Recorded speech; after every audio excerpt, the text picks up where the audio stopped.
सच्चिदानंद हीरानंद वात्स्यायन अज्ञेय। अज्ञेय का जन्म 7 मार्च 1911 ई-0 में कसेया, कुशीनगर, उत्तर प्रदेश में हुआ, किंतु उनका मूल निवास करतारपुर, पंजाब था। अज्ञेय की माता व्यंती देवी थीं और पिता डॉक्टर शून्य हीरानंद शास्त्री एक प्रख्यात पुरातत्ववेत्ता थे। अज्ञेय की प्रारंभिक शिक्षा लखनऊ में घर पर हुई। उन्होंने मैट्रिक 1925 ई-0 में पंजाब विश्वविद्यालय से, इंटर 1927 ई-0 में मद्रास क्रिश्चियन कॉलेज से, बी-0 एससी-0 1929 ई-0 में फोरमन कॉलेज, लाहौर से और M0 A0 अंग्रेजी लाहौर से किया। अज्ञेय बहुभाषाविद थे। उन्हें संस्कृत, अंग्रेजी, हिंदी, फारसी, तमिल आदि अनेक भाषाओं का ज्ञान था। वे आधुनिक हिंदी साहित्य के एक प्रमुख कवि, कथाकार, विचारक एवं पत्रकार थे। उनकी प्रमुख कृतियां हैं काव्य भग्नदूत, चिंता, इत्यलम, हरी घास पर क्षणभर, बावरा अहेरी, आंगन के पार द्वार, कितनी नावों में कितनी बार, सदानीरा आदि। कहानी संग्रह विपथगा, जयदोल, ये तेरे प्रतिरूप, छोड़ा हुआ रास्ता, लौटती पगडंडियां आदि। उपन्यास शेखर, एक जीवनी, नदी के द्वीप, अपने अपने अजनबी। यात्रा साहित्य अरे यायावर रहेगा याद, एक बूंद सहसा उछली। निबंध त्रिशंकु, आत्मनेपद, अद्यतन, भवंती, अंतरा, शाश्वती आदि। नाटक उत्तर प्रियदर्शी। संपादित ग्रंथ तार सप्तक, दूसरा सप्तक, तीसरा सप्तक, चौथा सप्तक, पुष्करिणी, रूपांबरा आदि। अज्ञेय ने अंग्रेजी में भी मौलिक रचनाएं की और अनेक ग्रंथों के अनुवाद भी किए। वे देश विदेश के अनेक विश्वविद्यालयों में विजिटिंग प्रोफेसर रहे। उन्हें साहित्य अकादमी, ज्ञानपीठ, सुगा, युगोस्लाविया का अंतर्राष्ट्रीय स्वर्णमाल आदि अनेक पुरस्कार प्राप्त हुए। 4 अप्रैल 1987 ई-0 में उनका देहांत हो गया। अज्ञेय हिंदी के आधुनिक साहित्य में एक प्रमुख प्रतिभा थे।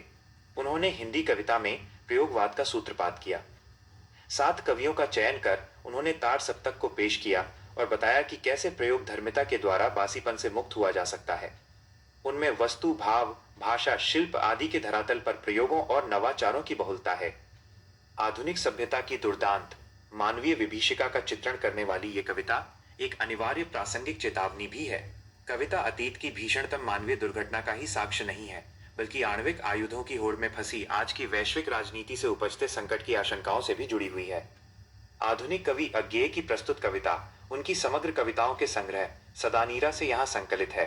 क्या आप हिरोशिमा, कविता और भावार्थ। 1 अप्राकृतिक सूरज का उदय। एक दिन सहसा सूरज निकला, अरे क्षितिज पर नहीं, नगर के चौक, धूप बरसी पर अंतरिक्ष से नहीं, फटी मिट्टी से। अर्थ कवि कहते हैं कि एक दिन अचानक एक सूरज निकला, लेकिन यह वो प्राकृतिक सूरज नहीं था जो क्षितिज आसमान के किनारे से उगता है। यह सूरज परमाणु बम शहर के बीचों बीच चौक पर प्रकट हुआ।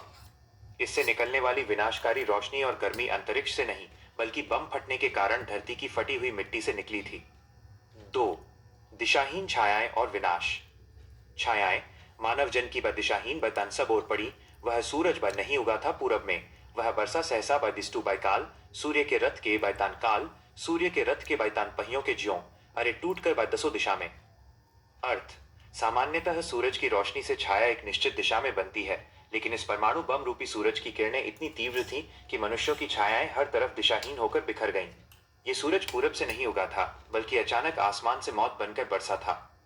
ऐसा लगा मानो काल रूपी सूर्य यमराज के रथ के पहिए टूटकर दसों दिशाओं में बिखर गए हों, जिससे चारों ओर तबाही फैल गई। 3 क्षण भर का विध्वंस। कुछ क्षण का वो उदय अस्त, केवल एक प्रज्वलित क्षण की बटवन दृश्य सोख लेने वाली दोपहरी। अर्थ उस बम रूपी सूरज का उगना और अस्त होना, विनाश करना बस कुछ ही क्षणों का था। वो एक प्रज्वलित क्षण, धमाके का पल ऐसी भयानक दोपहरी लेकर आया जिसने आंखों के सामने के सारे दृश्य और जीवन को एक पल में सोख लिया, खत्म कर दिया। 4 मनुष्य का अस्तित्व मिटना।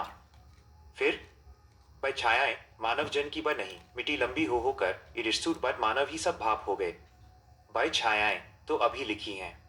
अर्थ शाम होने पर छायाएं लंबी होकर मिट जाती हैं, लेकिन यहाँ ऐसा नहीं हुआ। तीव्र ताप के कारण मनुष्य ही भाप बनकर उड़ गए, यानी उनका शरीर पूरी तरह जलकर राख और भाप बन गया। उनकी छायाएं, निशान आज भी वहां के पत्थरों और दीवारों पर झुलसे हुए निशानों के रूप में लिखी हुई हैं, जो उस अमानवीय त्रासदी की गवाही देती हैं।